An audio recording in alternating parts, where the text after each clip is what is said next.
Please like, subscribe and press bell icon for all notification. इस double integral का value निकालने के लिए ओवर जी हमें सबसे पहले ये पता होना चाहिए कि जी आखिर जो रीजन है वो है क्या। तो सबसे पहले हम जी को ट्रेस कर लेते हैं। जी जो दिया गया है उसमें सारे ऑर्डर पेयर हैं और जो कि आर स्क्वेयर से आ रहे हैं, और साथ में ये कंडीशन है 1 is less than equal to X square plus Y square less than A square. अब इसका मीनिंग हुआ कि ये जो है X square plus Y square इसकी वैल्यू 1 से ग्रेटर है और 1 के इक्वल भी हो सकती है, और ए स्क्वेयर से लेस है और उसके इक्वल हो सकती है। तो हम करते हैं X square plus Y square equal to 1 और X square plus Y square equal to E square. पहले हम ये देख लेते हैं आखिर ये दो रीजन जो हैं, क्योंकि इससे हमें पता चलेगा कि हमें इसका इनर पार्ट लेना है और इससे हमें पता चलेगा इसका एक्सटीरियर पार्ट और बाउंड्री ले सकते हैं। तो ये जो है इक्वेशन ऑफ सर्कल है विद रेडियस 1 और ये जो है इक्वेशन ऑफ सर्कल है विद रेडियस ई। और हम ये भी जानते हैं कि ई जो है वो ग्रेटर देन 1 होता है। तो इससे हमें पता चला कि दो सर्कल हैं, एक इनर और एक आउटर। जो इनर सर्कल है उसकी इक्वेशन है X square plus Y square equal to 1 because of A is greater than 1, और ये है X square plus Y square equal to E square. तो बाहर वाला है जिसका रेडियस ई है।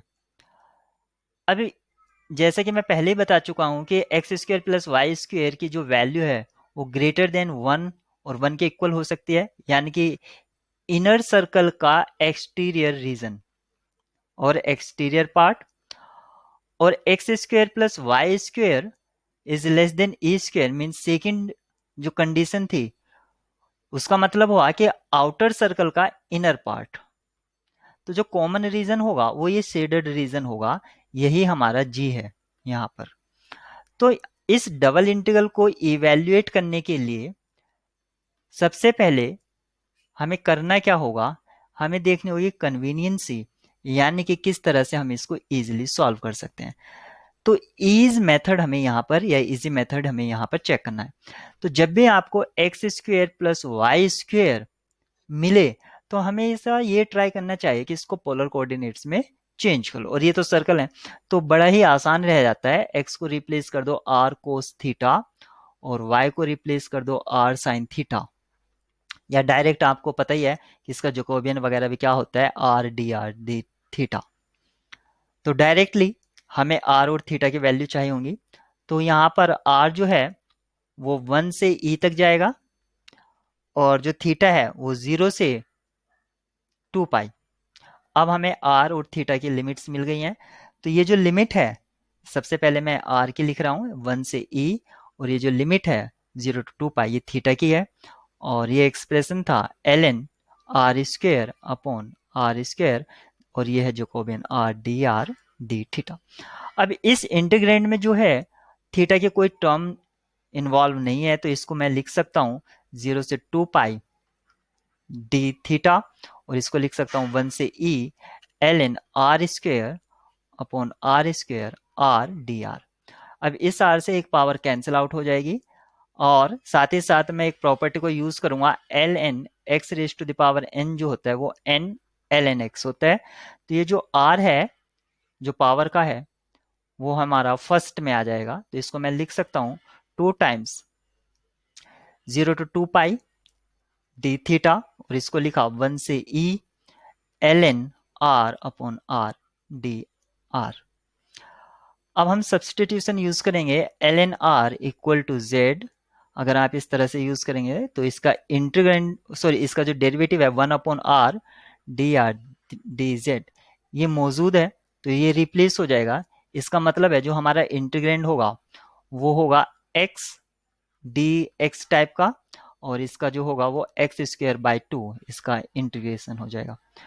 तो यहां से मुझको मिलेगा 2 टाइम्स 2 पाई, ये फर्स्ट इंटीग्रल का वैल्यू हो गया। और इसका जो मिलेगा मुझको वो एल एन आर का होल स्क्वायर डिवाइडेड बाय 2, इसका इंटीग्रेशन मुझको ये मिलेगा और इसकी जो लिमिट है वो 1 से e है।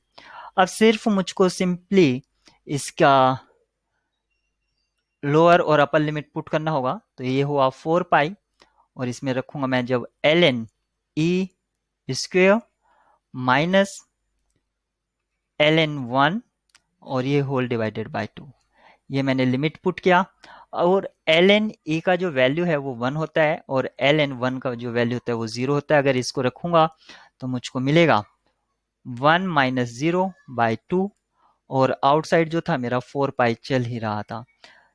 इसको सॉल्व करने पर मुझको मिलेगा 2 पाई। अब देखते हैं कौन सा ऑप्शन 2 पाई दे रहा है। यहाँ पर ऑप्शन बी 2 पाई है, तो इसका बी ऑप्शन करेक्ट होगा। इस क्वेश्चन में हमें ये बताना है कि S5 के कितने एलिमेंट ऐसे होंगे जो अपने आप में ही इनवर्स हैं। तो इस तरह के क्वेश्चन निकालने, इस तरह का प्रॉब्लम को सॉल्व करने के लिए सबसे हमें पहले ये पता होना चाहिए कि ऑन इनवर्स क्या होता है। तो आइडेंटिटी एलिमेंट ऐसा होता है जिसका इनवर्स वो खुद होता है और एस एन में सिमेट्रिक ग्रुप में जो ट्रांसपोजिशंस होते हैं वो भी ऑन इनवर्स होते हैं, मतलब खुद का इनवर्स होता है। तो आइडेंटिटी एलिमेंट यूनिक होता है, तो यहाँ पर एक एलिमेंट तो 100% एग्जिस्ट करेगा और कितने ट्रांसपोजिशन होंगे ये हम कैसे फाइंड आउट कर सकते हैं, n(n-1 डिवाइडेड बाय 2। ये तो एक डायरेक्ट फॉर्मूला है और ये आता कहाँ से है, अगर n सिंबल्स या लेटर में से अगर हमें दो चूज करने हो, ट्रांसपोजिशन क्या होता है, 2 साइकिल लेंथ, 2 साइकिल्स और 2 लेंथ साइकिल्स, तो ये होती है ट्रांसपोजिशन nc2। और इसका वैल्यू कैसे निकालते हैं, n factorial divided by 2 factorial n-2 factorial. इसको लिख सकते हैं n(n-1) और n-2 factorial divided by factorial 2 is 2 और n-2 फैक्टोरियल, n-2 फैक्टोरियल से n-2 कट जाता है, तो यहाँ पर ये फॉर्मूला आपको मिल जाता है। तो S5 के लिए हम ट्रांसपोजिशन फाइंड आउट करेंगे। S5 के लिए जो ट्रांसपोजिशन होंगे वो 5 इंटू 5-1 डिवाइडेड बाय 2, इसका मतलब हुआ 5 इंटू 4 डिवाइडेड बाय 2, ये कैंसिल हो जाएगा तो 5(2 इज 10। तो 10 ट्रांसपोजिशन होंगे और एक आइडेंटिटी एलिमेंट था, तो 10 और 1 11, तो 11 ऐसे एलिमेंट्स होंगे जो खुद का सेल्फ इनवर्स होंगे। तो इस हिसाब से ऑप्शन बी आपका राइट होगा। ऐसे एक इनफाइनाइट सबसेट है आर का और S intersection Q empty set है और हमें बताना है कौन से स्टेटमेंट ट्रू है। यहाँ पर फर्स्ट स्टेटमेंट है S must have a limit point which belong to Q. S का एक लिमिट पॉइंट होगा ही होगा एटलीस्ट जो क्यू से बिलोंग करेगा। सेकेंड में कहा है S must have a limit point which belong to Q complement. S cannot नॉट बी, एस का एस क्लोज सबसेट नहीं भी हो सकता है और S complement must have a limit point which belong to S.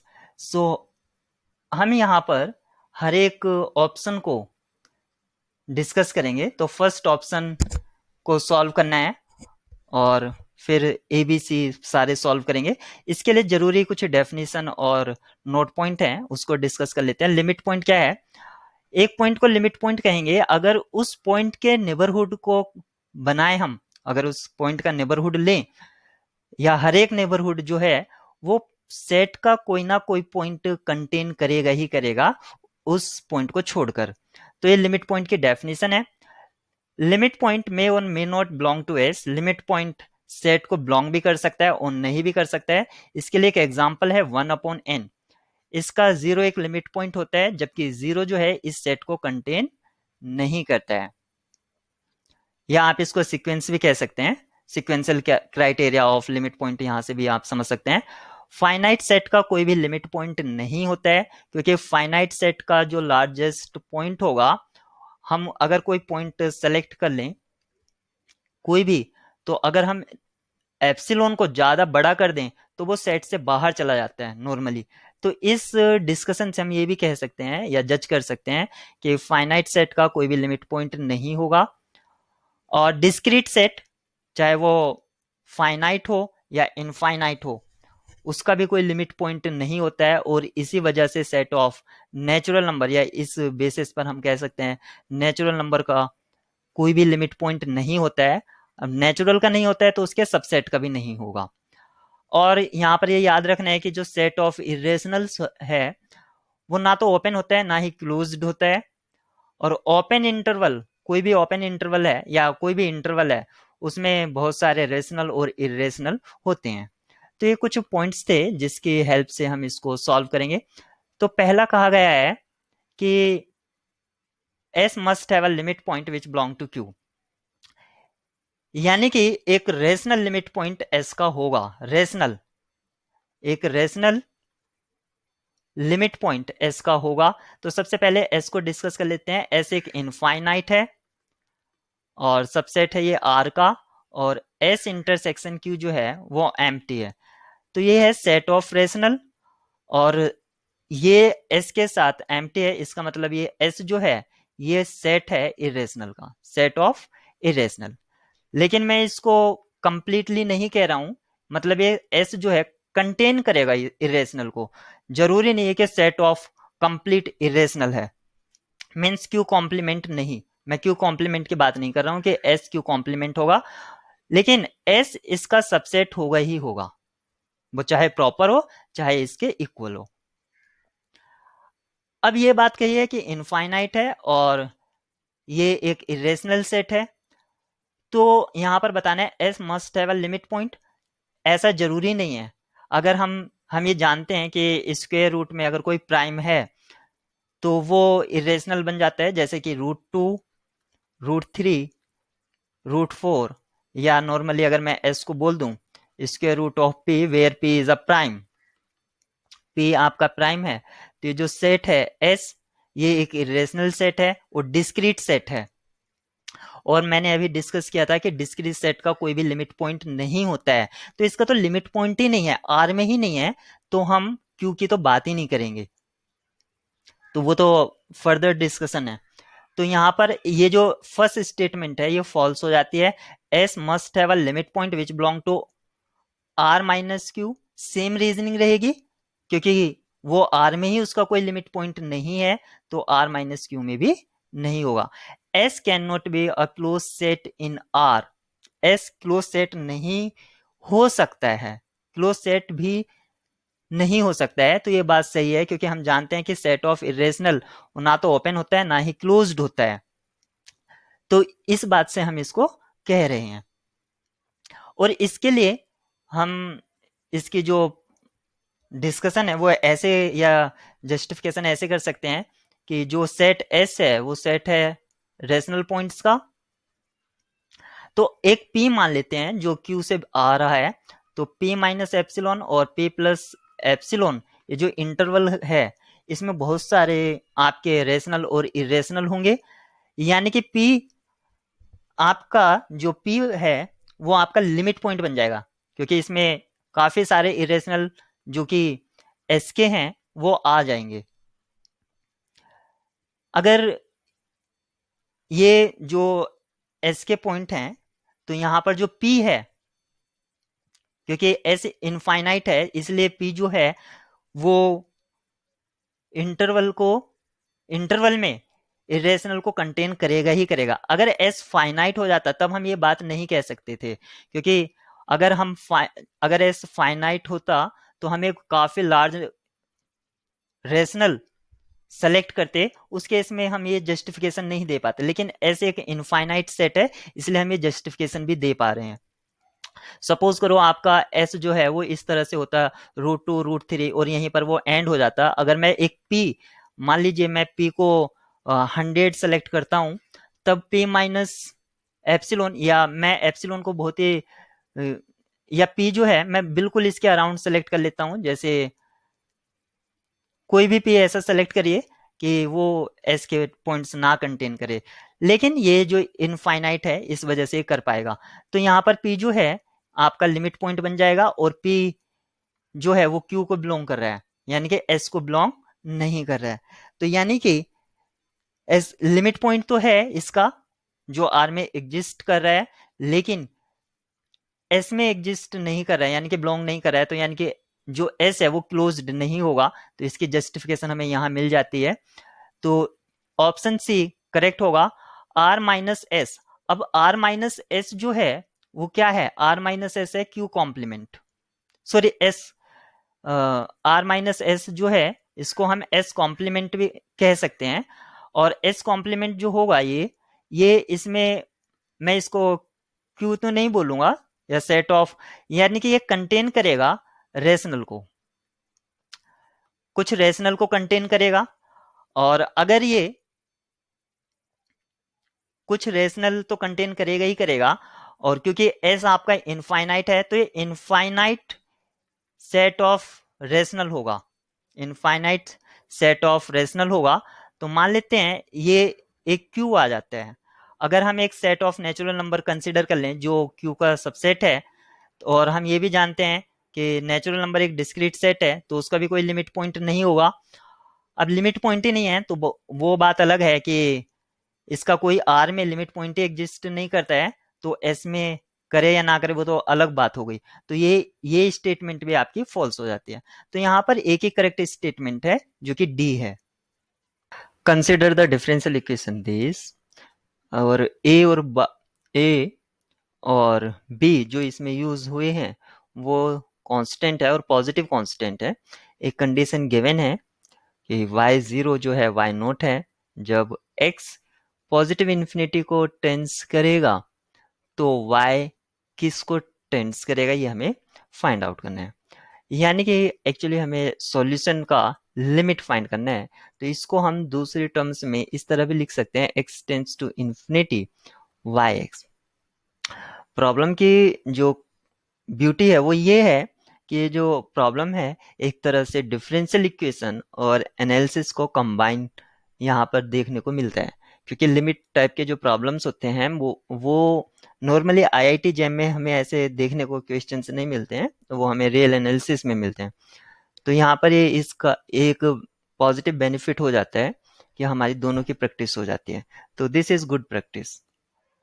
Now जो डिफरेंशियल इक्वेशन है dy upon D X equal to A Y minus B Y square, ये जो डिफरेंशियल इक्वेशन है इस टर्म में भी y है और इसमें भी y है, तो आप इसमें वेरिएबल सेपरेबल मेथड अप्लाई कर सकते हैं।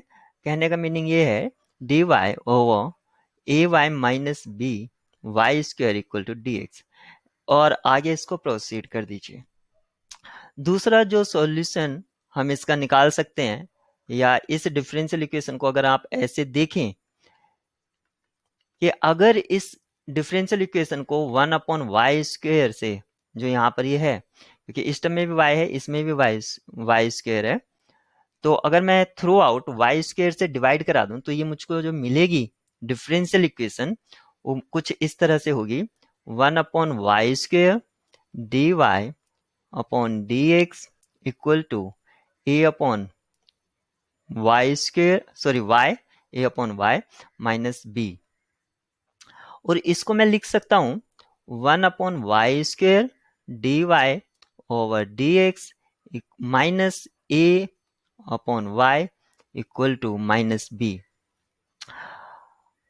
अब ये रिड्यूसेबल लीनियर डिफरेंशियल इक्वेशन है, रिड्यूसेबल लीनियर डिफरेंशियल इक्वेशन, ये मुझे पता है लीनियर डिफरेंशियल इक्वेशन। इसके लिए मैं क्या लेट करता हूं, मैं लेट करता हूं 1 upon Y equal to V, तो minus 1 upon Y square D Y over D X equal to D V, और इससे मुझे क्या मिलता है 1 upon Y square D Y over D X equal to minus D V. तो मैं यहां पर जो ये फर्स्ट टर्म है इसको रिप्लेस कर सकता हूं, यहां डी एक्स और रहेगा, इसको मैं रिप्लेस कर सकता हूं इससे, यानी कि minus D V over D X minus A upon Y. तो 1 अपॉन वाई जो है v है, तो इसको मैं लिख सकता हूं minus A V equal to minus B. अब यहाँ पर ये जो डिफरेंशियल इक्वेशन है जो लास्ट में मुझे ऑब्टेन हुआ है वो लीनियर डिफरेंशियल इक्वेशन है, और लीनियर है v एंड x में। तो इसका सबसे पहले सॉल्यूशन निकालना बड़ा आसान है, इसको मैं फर्दर लिख सकता हूं इसको लिख सकता हूँ माइनस से थ्रू आउट डिवाइड करा दीजिए, तो इसको लिखेंगे dv dx plus A B equal to B. अब ये बहुत ही आसान डिफरेंशियल इक्वेशन हो गई है। इसका इंटीग्रेटिंग फैक्टर जो होगा, क्योंकि यहाँ पर v जो है वो डिपेंडेंट है और x इंडिपेंडेंट है, तो इसका जो इंटीग्रेटिंग फैक्टर होगा आई एफ, उसको हम निकाल सकते हैं e raise to the power integral sign a dx, और इसका होगा e raise to the power ax। ये इसका इंटीग्रेटिंग फैक्टर हो गया। Solution in terms of v and x, in terms of v and x।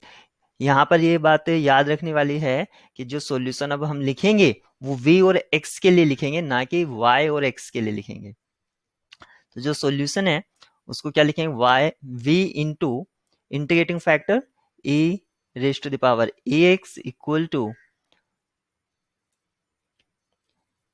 b right hand side और integral sign integrating factor e raise to the power ax plus c। तो ये हमारा solution आ गया है v and x में, लेकिन हमें तो ओरिजिनल इक्वेशन के लिए सॉल्यूशन लिखना है, तो v को रिप्लेस कर देंगे 1 अपॉन y से, तो e raise to the power ax upon y equal to b और e raise to the power ax plus c। ये हमारा सॉल्यूशन ओरिजिनल के लिए हो गया है।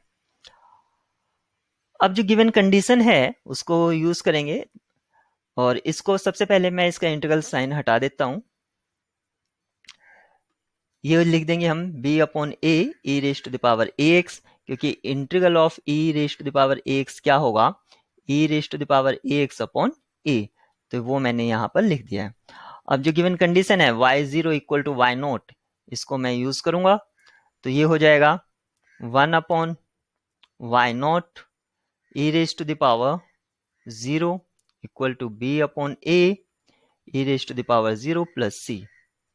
यहाँ से मुझको जो c का वैल्यू मिलेगा वो मिलेगा 1 upon Y naught equal to B upon A plus C. यहाँ से मुझको c का वैल्यू मिल गया, तो c क्या है 1 upon Y naught minus B upon ए।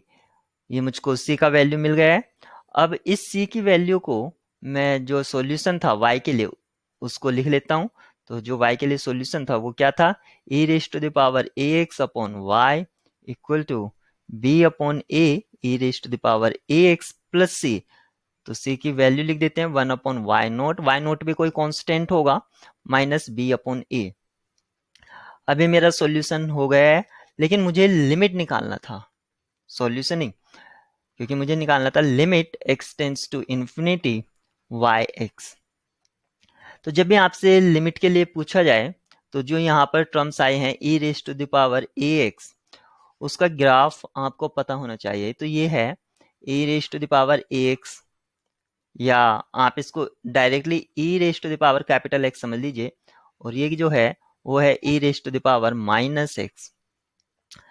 तो जब x टेंस टू इंफिनिटी होगा e raise to the power minus x जो है वो 0 को चला जाएगा। तो यहां पर इस इक्वेशन को या इस सॉल्यूशन को आप e raise to the power minus A X से मल्टीप्लाई करा दीजिए, तो यहां पर मिलेगा 1 upon Y equal to V upon A plus e raise to the power minus A X upon Y naught minus b upon a e raise to the power minus A X. When x tends to infinity, अगर हम x को infinity ले जाएंगे तो ये last to terms जो हैं वो 0 को चली जाएंगी, 0 को। क्यों? क्योंकि ये जो लास्ट टर्म है e raise to the power minus x type है, तो जो y है यानी कि 1 अपॉन वाई जो है वो टेंस करेगा b अपॉन a को, लेकिन हमें तो y के लिए चाहिए था, तो y जो है वो टेंस करेगा a अपॉन b। अब देखते हैं कौन सा सॉल्यूशन a अपॉन b देता है, तो b ऑप्शन यहाँ पर करेक्ट है। तो ये एक डिफरेंशियल इक्वेशन हमें गिवन है और हमें ये चेक करना है कि कौन से ऑप्शन ट्रू है। तो यहाँ पर इज कहा गया है तो सिंगल करेक्ट आंसर है इसमें। तो डिफरेंशियल इक्वेशन इज लीनियर, यहाँ पर लीनियर चेक करना है, एग्जैक्ट है या नहीं है ये चेक करना है, ये इसका इंटीग्रेटिंग फैक्टर होगा या नहीं होगा ये चेक करना है, और एक सुटेबल सब्सटीट्यूशन इसको जो ट्रांसफॉर्म कर सकता है वो वेरिएबल सेपरेबल फॉर्म में कर सकता है या नहीं कर सकता है, ये हमें चेक करना है। तो सबसे पहले हम ये चेक कर लेते हैं कि लीनियर है या नहीं है। तो लीनियर होने के लिए हमारे पास क्या होना चाहिए, A naught X Y plus A one X Y prime plus A two X Y double prime and so on equal to some constant, you can see b, or you can take b this side equal to 0. So this is the basic structure of linear differential equation. Means we can write differential equation in polynomial structure, linear polynomial structure.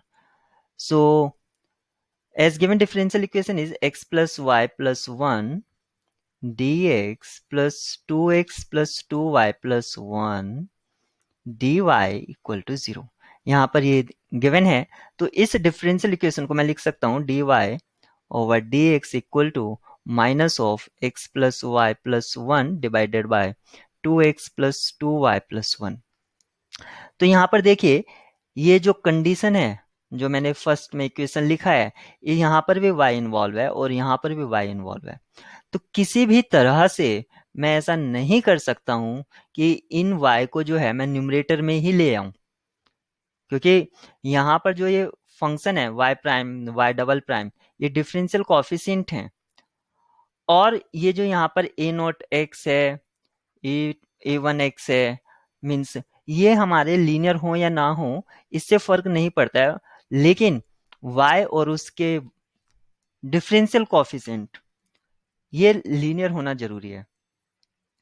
तो यहाँ पर मैं किसी भी तरह से नहीं लिख सकता हूँ, क्योंकि यहाँ पर आपका नीचे डिनोमिनेटर में आ रहा है, तो ये लीनियर तो है नहीं, तो ऑप्शन फर्स्ट तो डिस्कार्ड हो जाता है। अब ये चेक करते हैं कि एग्जैक्ट है या नहीं है। तो यहाँ से अगर मैं इसको कंपेयर कर दूं M D X plus N D Y equal to 0, तो partial M with respect to Y यहाँ पर मिलेगा 1 और partial N with respect to X हमें मिलेगा 2। तो दोनों बराबर नहीं है तो एग्जैक्ट भी नहीं है, तो ऑप्शन बी भी यहाँ पर गलत हो जाता है।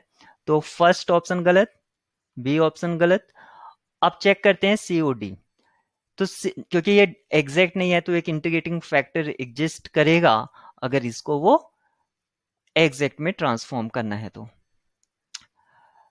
और दूसरा का है एक सुटेबल सब्सटीट्यूशन इसको वेरिएबल सेपरेबल फॉर्म में ट्रांसफॉर्म कर सकता है। तो जब भी आपको इस तरह का दिखे कि यहाँ पर जैसे कि डिफरेंशियल इक्वेशन जो था उसमें x प्लस वाई प्लस 1 और 2x प्लस 2y प्लस 1, तो यहाँ पर ये x और y है और ये इसके मल्टीपल में है। तो जब भी इस तरह का आपको दिखाई दे तो हाँ इसको हम वेरिएबल सेपरेबल फॉर्म में रिड्यूस कर सकते हैं। तो कैसे रिड्यूस कर सकते हैं, यहाँ पर देखिए x प्लस वाई को आप v लेट कर लीजिए, तो यहाँ पर आपको मिलेगा dv। एक्चुअली जो यहाँ से मिलता है उसको हमें डायरेक्ट पता होना चाहिए हमें क्या मिलता है, लेकिन मैं आपको यहाँ पर डिटेल में बता रहा हूँ। dv over dx equal to dy over dx plus 1 ये मिलता है। तो dy over dx minus 1 equal to dv over dx, ये आप ऐसा भी लिख सकते हैं। तो इस डिफरेंशियल इक्वेशन को मैं लिख सकता हूं v plus 1 plus 2v plus 1 और ये हुआ dv ओवर dx माइनस 1।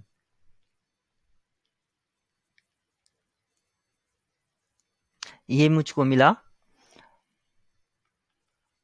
अब ये दोनों टर्म ये भी कंटेनिंग है, ये भी कंटेनिंग है, तो इसको मैं थोड़ा डिस्ट्रीब्यूटिव प्रॉपर्टी अप्लाई करता हूँ और लिखता हूँ।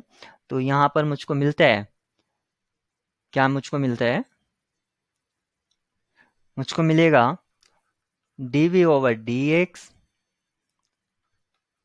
2v प्लस 1 और ये मिलेगा मुझे v, क्योंकि यहां से एक कम हो जाएगा सिर्फ, तो ये v मिलेगा। तो अब इसको मैं लिख सकता हूं 2v plus 1 divided bye v, इसको मैंने यहां पर लिखा और ये लिखा dv इक्वल टू dx। तो यहां पर ये देखिए ये v कंटेनिंग टर्म है पूरा और ये इसका चेंज और यहाँ पर चेंज इन एक्स। तो यानी कि v के सारे एक साइड हैं और x के एक साइड हैं, तो अब ये वेरिएबल सेपरेबल फॉर्म में दिख रहा है, तो ऑप्शन डी करेक्ट हो जाता है यहाँ पर। और यहाँ पर एक ही करेक्ट आंसर था, तो इसलिए ये ऑप्शन डिस्कार्ड हो जाता है। अगर यहाँ पर ये मल्टीपल सेलेक्ट होता तो हमें चेक करना पड़ता है कि ऑप्शन सी करेक्ट है या नहीं है। उसके लिए हमें इसका इंटीग्रेटिंग फैक्टर फाइंड करना, और इंटीग्रेटिंग फैक्टर फाइंड करना कोई हार्ड वर्क नहीं है। जैसे कि ये डिफरेंशियल इक्वेशन यहाँ पर है, फॉर्मेशन टी डिफाइन है जो R2 से R2 पर जा रही है, और हमें कुछ एलिमेंट्स की इमेज दे रखी है। तो हमसे पूछा गया है कि T56 की इमेज क्या होगी। तो सबसे पहले जो गिवन इन्फॉर्मेशन है, T12 की जो इमेज है वो 2 3 है, और T01 की जो इमेज है वो आपकी 1 4 है।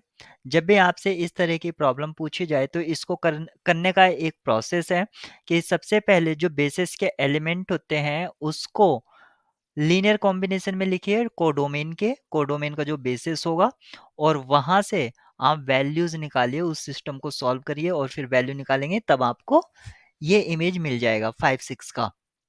लेकिन शॉर्टकट क्या है, जो एलिमेंट्स आपको दे रखे हैं, जैसे आपको 5 6 का इमेज निकालना है और आपको गिवन इन्फॉर्मेशन ये है, तो 1 2 जो इनपुट है, पहला एलिमेंट 1 2 है इनपुट का, वो मैंने कॉलम वाइज लिखा। सेकंड एलिमेंट 0 1 उसको ऐसे लिखा, और डॉट डॉट डॉट जिस एलिमेंट की इमेज पूछी गई है वो लिख लीजिए 5 6। यहाँ से एक ऑगमेंटेड मैट्रिक्स बन गया, और इसका इक्विवेलेंट मैट्रिक्स जो होगा वो क्या होगा, एलिमेंट्री रो ऑपरेशन लगाने पर 1 0 0 1 5 -4। इस तरह से ये इसका इक्विवेलेंट मैट्रिक्स आया, और यहाँ से आपको सॉल्व करने पर मिलेगा x2 इक्वल्स टू -4 और x1 इक्वल्स टू 5।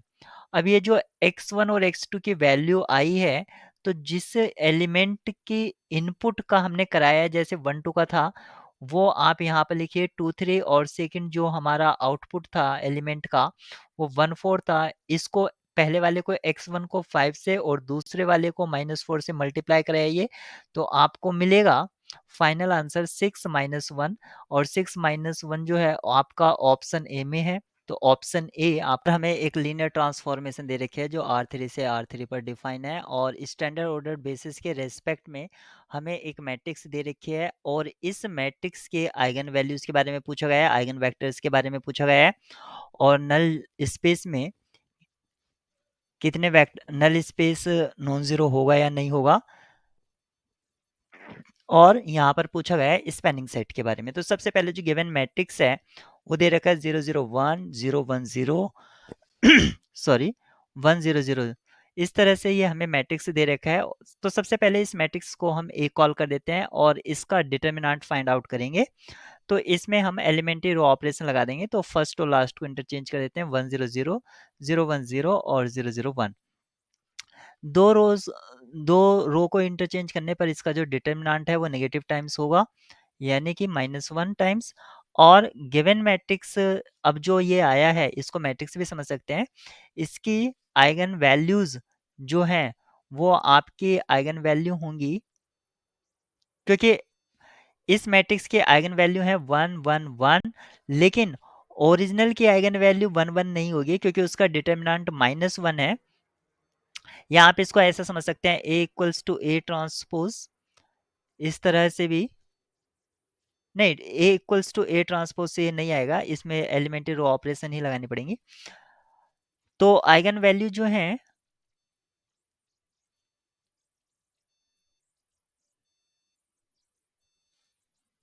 एक नेगेटिव आइगन वैल्यू होगी और बाकी दो आइगन वैल्यू पॉजिटिव होंगी क्योंकि डिटर्मिनेंट -1 है।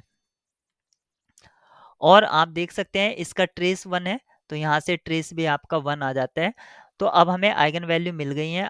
अब हमें इसमें लैम्डा इक्वल्स टू 1 के करस्पॉन्ड आइगन वेक्टर निकाल लेते हैं। तो हमें सिंप्लीफाई करना होगा a minus lambda I X equals to 0। इसको सिंप्लीफाई करने के लिए लैम्डा इक्वल्स टू 1 पुट कर दीजिए, तो a माइनस आई, और ये जो मैट्रिक्स है ये हमें क्या मिलेगा, ये मिलेगा -1 0 1 0 0 0 और 1 0 -1। इस तरह से ये मैट्रिक्स मिलेगा, और इसमें आप फर्स्ट और लास्ट रो देख सकते हैं। वो एक दूसरे के प्रोपोर्शनल में है, तो इसकी जो रैंक है वो आपकी 1 होगी। Rank of this matrix A minus lambda I वो 1 है, और नलिटी जो है वो 2 है, यानी कि लैम्डा इक्वल्स टू 1 के करस्पॉन्ड हमें 2 आइगन वेक्टर मिलेंगे, क्योंकि यहाँ पर नलिटी बताती है नंबर ऑफ फ्री वेरिएबल। और आप इस मैट्रिक्स से लिख सकते हैं x minus X plus Z equals to 0, यानी कि x इक्वल्स टू जेड। तो हमारे 2 आइगन वेक्टर आप इस तरह से मान सकते हैं कि पहले और लास्ट तो सेम है, यानी कि 1 1 ले लो, बीच में 0, तो एक वेक्टर ये हो गया है, और 0 1 0, और दोनों ही वेक्टर एल आई हैं, क्योंकि 0 की डिफरेंट डिफरेंट पोजीशन है, यानी कि दो एल आई वेक्टर मिल गए हैं। लैम्डा इक्वल्स टू -1 के करस्पॉन्ड हम आइगन वेक्टर फाइंड करने की कोशिश करेंगे। तो लैम्डा इक्वल्स टू -1, यानी कि हमें a minus lambda I x equals to 0 इसको सिंप्लीफाई करना होगा, और इसका मतलब हुआ लैम्डा की जगह -1 पुट करेंगे तो a प्लस आई, और ये जो मैट्रिक्स है ये हमें मिलेगा 1 0 1 0 2 0 और 1 0 1, ये इस तरह से मिलेगा। और आप इसमें देख सकते हैं फर्स्ट और लास्ट सेम है, तो इसको डिलीट कर सकते हैं। रैंक ऑफ दिस मैट्रिक्स जो मिलेगा a प्लस आई उसकी 2 मिलेगी, और नलिटी जो है 1 मिलेगी, यानी कि लैम्डा इक्वल्स टू -1 के करस्पॉन्ड आपको एक आइगन वेक्टर मिलेगा। और वो जो आइगन वेक्टर है वो आप यहाँ से देख सकते हैं, y equals to 0 and x plus z equals to 0, यानी कि 0 और 1 माइनस 1। तो हमें एक वेक्टर ये मिला, और जो दो वेक्टर पहले थे जो हमने फाइंड आउट करे थे वो 1 0 1 और 0 1 0। तो आप ये देख सकते हैं ये जो तीनों वेक्टर हैं ये एल आई हैं, और number of L I vector जो हो गया है वो डायमेंशन ऑफ डोमेन के बराबर हो गया है, यानी कि डोमेन वेक्टर स्पेस जो है तो ये बेसिस फॉर्म करेंगे। तो यहाँ पर लिखा गया है has eigen vector that span R cube, तो ये बात सही है, और अदर ऑप्शंस फॉलो हो जाएंगे। हैज डिस्टिंक्ट आइगन वैल्यूज, तो ये बात गलत है, क्योंकि आइगन वैल्यू जो है वो रिपीटेड आ रही हैं यहाँ पर, और क्योंकि ये एमसीक्यू है तो अदर ऑप्शंस भी आपके फॉल्स होंगे। एक लीनियर ट्रांसफॉर्मेशन दे रखी है जो R3 से R3 पर डिफाइन है, और उसका एक मैट्रिक्स रिप्रेजेंटेशन भी दे रखा है स्टैंडर्ड ऑर्डर बेसिस के रेस्पेक्ट में। यहाँ पर जो मैट्रिक्स है वहाँ पर बताया गया है कि ए बी सी जो इस मैट्रिक्स में यूज हुए हैं वो सारे के सारे एक साथ 0 नहीं हो सकते हैं, और इस ट्रांसफॉर्मेशन के बारे में आपको बताना है कि 1 1 हो सकता है, ऑन 2 हो सकता है, या इसकी जो रैंक है वो 1 हो सकती है, या ये एक लाइन को जो कि ओरिजिन से पास हो रही है उसी को उसी पर मैप कर देता है। उसको उसी पर मैप करने का मतलब हुआ कि जो इनपुट है आउटपुट भी वही दे रहा है हमेशा। तो हम सबसे पहले एक मतलब एक-एक ऑप्शन को चेक करते हैं। तो सबसे पहले यहाँ पर जो मैट्रिक्स है उस मैट्रिक्स को अगर ठीक से हम जज करें तो ये हम देख सकते हैं कि ये एक स्क्यू सिमेट्रिक रियल मैट्रिक्स है। स्क्यू सिमेट्रिक रियल मैट्रिक्स और इसका जो ऑर्डर है वो ऑड ऑर्डर है, और ऑड ऑर्डर के इसके सिमेट्रिक रियल मैट्रिक्स का जो डिटर्मिनेंट है वो आपका 0 होता है, यानी कि इसका डिटर्मिनेंट है, अगर मान लेते हैं ये मैट्रिक्स ए है तो determinant of A equals to 0। अगर डिटर्मिनेंट 0 है इसका मतलब जो है कि रैंक कभी भी आपकी 3 नहीं हो सकते, इसका मतलब है रैंक नलिटी थ्योरम से कि नलिटी भी इसकी कुछ होगी, यानी कि nullity greater than equals to 1। यहाँ पर नलिटी भी 1 से बड़ी होगी, हम ये कह सकते हैं। अगर नलिटी 1 से बड़ी होगी तो ये कभी भी 1 1 नहीं हो सकता है, यानी कि ऑप्शन ए आपका फॉल्स हो जाता है। ऑन टू के लिए हमें क्या चाहिए कि हर एक रो में एक पाइवट पोजीशन चाहिए, और हर एक रो में हमें पाइवट पोजीशन मिलेगी नहीं, क्योंकि इसकी जो रैंक है वो 3 नहीं है, तो ये ऑन टू भी नहीं है। फिर कोई भी स्क्यू सिमेट्रिक मैट्रिक्स हो वो कभी भी उसकी रैंक 1 नहीं हो सकती है, क्योंकि यहाँ पर हमें अगर ये प्रिंसिपल डायगोनल है और ये एलिमेंट ए है तो इसका नेगेटिव माइनस ए हमें मिलेगा ही, और इस तरह से हम किसी भी फॉर्मेट में 2 बाई 2 का सब मैट्रिक्स बना सकते हैं, और जिसका डिटर्मिनेंट नॉन जीरो होगा, यानी कि रैंक कभी भी एक नहीं मिलेगी, यानी कि ये ऑप्शन भी ट्रू है, तो इसमें करेक्ट ऑप्शन आपका डी है। अब इसको हम वेरीफाई भी कर लेते हैं थोड़ा मैथमेटिकली कि हाँ क्या ये सही है। मान लेते हैं एक लाइन जो एक्स वाई कोऑर्डिनेट सिस्टम में आप इस तरह से देख सकते हैं y इक्वल्स टू एक्स।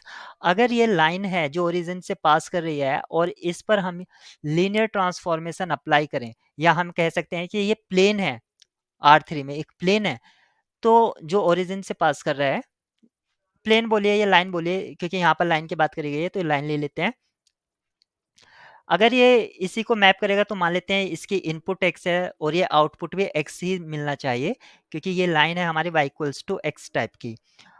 इसके लिए हमें इस सिस्टम को सॉल्व करना होगा, यानी कि ए एक्स इक्वल्स टू एक्स वाली टाइप का है ये। तो हमें क्या लिखना होगा, यहाँ पर जो मैट्रिक्स गिवन था वो था 0 माइनस ए माइनस बी, सेकेंड कॉलम था ए 0 माइनस सी बी सी 0, और इसके साथ आप कैपिटल एक्स को ऑपरेट कराएंगे, यानी कि एक्स वाई जेड ऐसे लिख लीजिए, और इक्वल्स टू फिर से एक्स वाई जेड। इस सिस्टम को आपको लिखना होगा। ये सिस्टम हमें देते हैं A Y plus B Z minus X equals to 0, एक इक्वेशन बनी। दूसरी equation minus A X plus C Z minus Y equals to 0, और थर्ड इक्वेशन बनेगी B X minus C Y minus Z equals to 0। अब ये एक homogeneous system है। इस सिस्टम को हम मैट्रिक्स नोटेशन में लिख सकते हैं। मैट्रिक्स नोटेशन में लिखने पर हमें मिलेगा -1 माइनस ए माइनस बी, और सेकेंड कॉलम मिलेगा ए -1 माइनस सी बी सी -1। यहाँ पर अगर हम इस मैट्रिक्स को बी कॉल कर देते हैं तो इसका जो डिटर्मिनेंट है, सबसे पहले डिटर्मिनेंट निकाल लेते हैं। डिटर्मिनेंट ऑफ बी हमें क्या मिलेगा, -1 plus C square minus A plus B C plus B A से माइनस बी, और इसको फर्दर सिंप्लीफाई करने पर हमें मिलेगा -1 minus C square minus A square minus A B plus A B C minus B square, और इसको simplify करने पर हमें मिलेगा minus outside 1 plus A square plus B square plus C square, और हम जानते हैं कि तीनों ए बी सी कभी भी एक साथ 0 नहीं होंगे, यानी कि डिटर्मिनेंट नॉट इक्वल्स टू 0। अगर डिटर्मिनेंट इसका नॉन जीरो आ गया है, इसका मतलब इसका यूनिक सॉल्यूशन होगा, क्योंकि यहाँ पर इसका यूनिक सॉल्यूशन होगा, यानी कि 0 0 0 टाइप का सॉल्यूशन होगा, यानी कि टी कोई भी अगर हमने रैंडम एक्स लिया है तो सिर्फ और सिर्फ ये 0 को ही 0 पर सेंड कर सकता है, इसके अलावा कोई भी एक्स हमें नहीं मिल रहा है। इसका मतलब ये लाइन पर मैप नहीं करता है। ऑप्शन सी करेक्ट है। Change the order of integration in the integral 0 to 1 and x minus 1 से square root of 1 minus x square f x d x. तो ये जो हमें डबल इंटीग्रेशन यहाँ पर दिया गया है, इसका हमें ऑर्डर ऑफ इंटीग्रेशन चेंज करना है।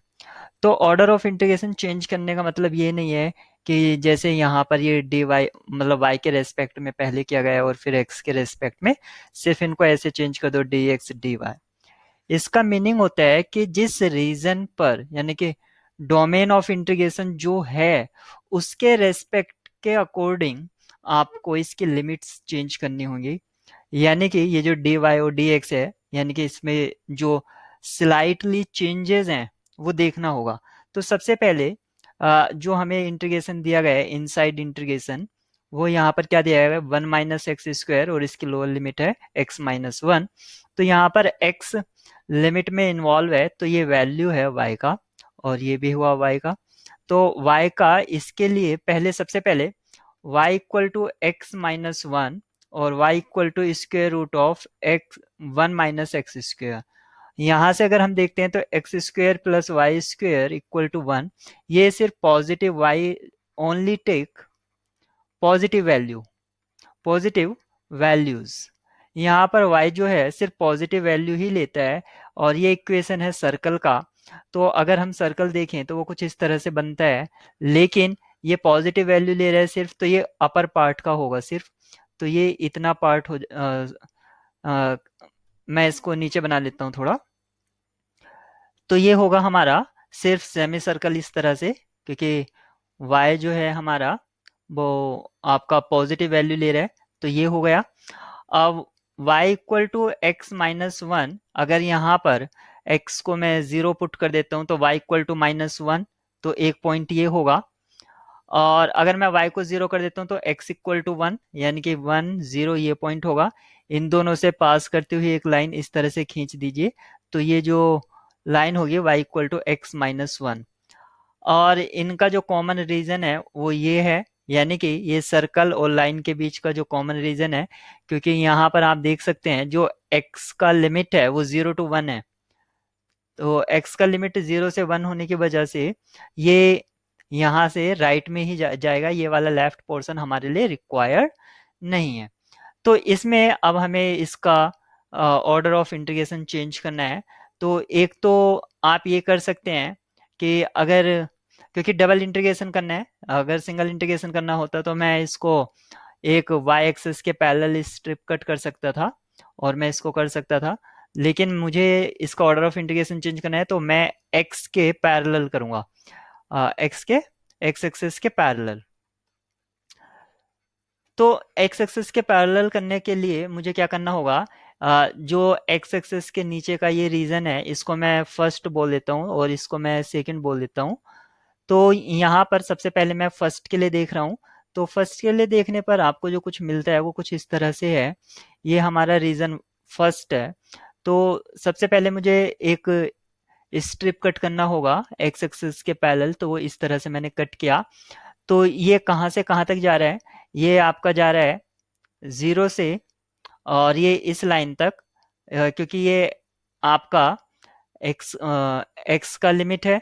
तो यानी कि आप यहाँ से y equal to x minus one, x निकालेंगे यहाँ इन टर्म्स ऑफ y, तो ये हो जाएगा y प्लस वन।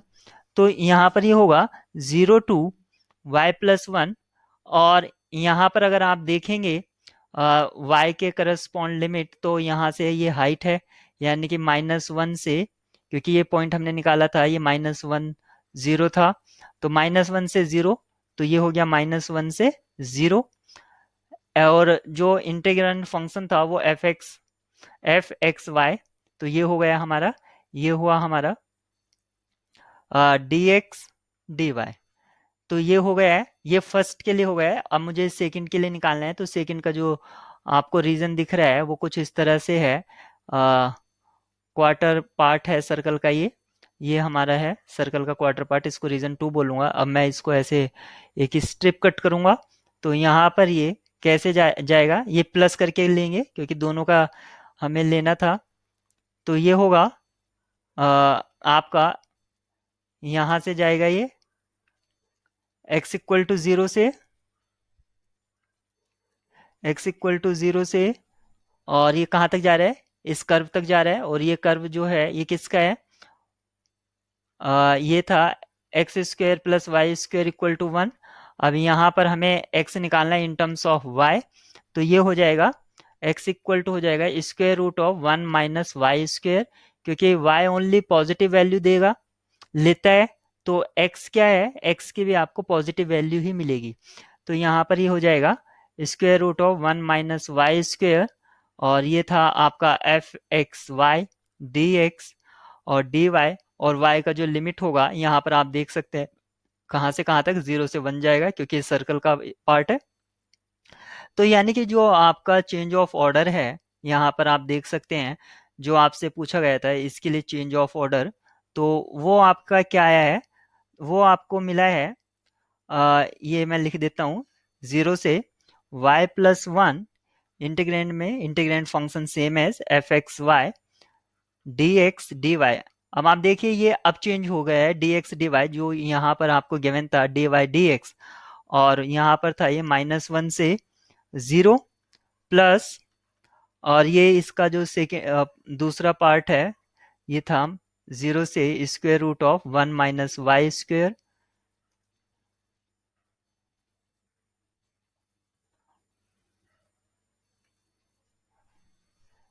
ये थोड़ा गलत हो गया है, मैं इसको सही कर लेता हूँ।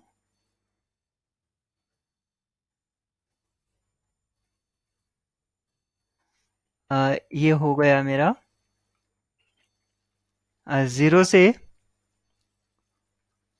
Square root of 1 minus y square f x y d x d y. तो इसका ये राइट आंसर होगा जो आपसे हमसे पूछा गया था।